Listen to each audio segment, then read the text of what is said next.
touch the sound of silence, and in the naked light I saw 10,000 people maybe. People talking without speaking, people hearing without listening, people writing songs that voices never share, and no one dared disturb the sound of silence. Fool said, you do not know. Silence like a cancer grows. Hear my words and I might teach you. Lay my arms and I might reach you.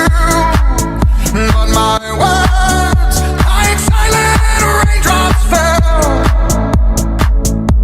and echoed in the wells of silence.